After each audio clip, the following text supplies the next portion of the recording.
Hello, my name is Fiona Munro. Do you ever think about what's happening with our environment and just feel really sad? Since I've been involved with environmental studies at Knox, a lot of people have told me that they don't like thinking about climate change because it makes them feel bad, and that's why they don't like to try to do anything about it. Because of this, I decided to use my senior research to study different kinds of messages about climate change to see which ones made people want to do things and which ones didn't. Teachers, the government, and media all present climate change in different ways depending on what they want people to think. One way that climate change is often presented is by making it sound like it's going to be an apocalyptic event. This is called apocalyptic framing, and it usually emphasizes the ideas that climate change is inevitable and unavoidable and immediate.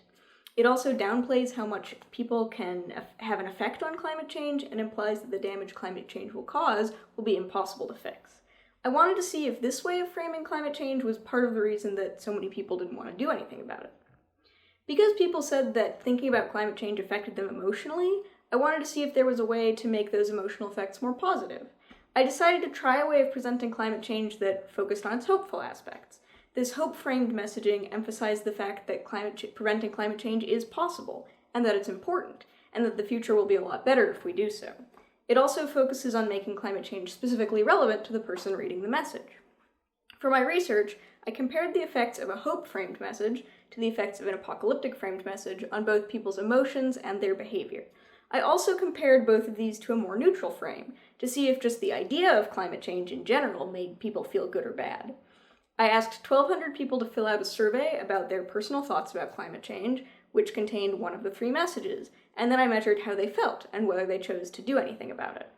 I discovered that there was a strong correlation between the type of message that people read and the emotions they felt. People that read the apocalyptic framed message said they felt a lot worse after reading the message than people who read the hope or control frame. In order to find out how people would act after reading the messages, I asked them if they wanted to learn more about preventing climate change, if they wanted to sign a petition about preventing climate change, do both, or do neither. Most people chose not to take either action. But about 1% more people who read the hope message said they wanted to learn more about preventing climate change than people who read the apocalyptic message. And about 0.5% more people who read the hope-framed message said they wanted to sign the petition than people who read the apocalyptic message. Statistically speaking, these results don't really tell us anything about what effects the different messages had on people.